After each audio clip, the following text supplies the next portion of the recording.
भाइयों, आज हमको मोदी जी एक से बढ़कर एक उस्तादों की कहानी सुनाएंगे। दोस्तों, कहानी को पूरा सुनना, तभी आपको मजा आएगा। और मजा आए तो लाइक जरूर करना। हाँ तो मोदी जी शुरू करो।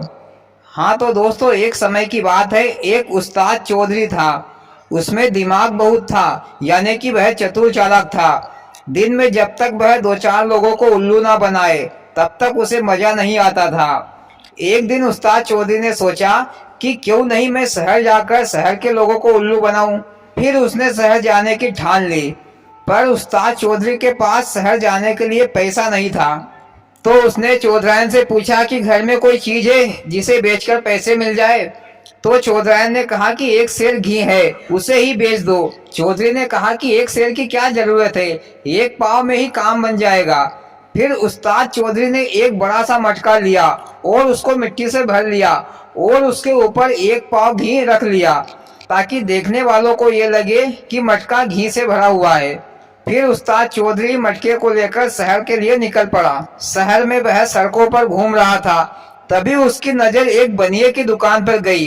तो उस्ताद चौधरी ने देखा कि बनिए की दुकान पर एक चांदी की तलवार लटक रही है। वो तलवार उस्ताद चौधरी के मन को भा गई। उससे रहा नहीं गया और वह बनिए की दुकान पर जा पहुंचा। बनिए से पूछा कि सेठ जी, ये चांदी की तलवार कितने की है? तो सेठ जी ने कहा कि ये तो बहुत महंगी है, पर तुमको बताओ, तुमको कितने तक पूरेगी? तो उस्ताद चौधरी ने कहा कि सेठ जी, मेरे पास पैसे मैसे तो नहीं है, पर यह देसी घी से भरा हुआ मटका है। इतने में अगर सौदा जमता है तो मुझे ये तलवार दे दो और सारा घी तुम रख लो। सेठ जी को देसी घी की खुशबू आई तो मजा आ गया सेठ जी को। तो सेठ जी ने कहा कि भैया, ये तलवार तो शुद्ध चांदी की है, तलवार तो काफी महंगी है, पर तुमको एक मटके घी में ही दे देता हूँ। फिर उस्ताद चौधरी ने तलवार को अच्छे तरीके से देखा परखा और घी का मटका सेठ जी को देकर और चांदी की तलवार लेकर फटाक से दुकान से बाहर निकल आया, क्योंकि उस्ताद चौधरी को डर था कि कहीं उसका भांडा ना फूट जाए, क्योंकि मटके में घी नहीं बल्कि मिट्टी भरी थी।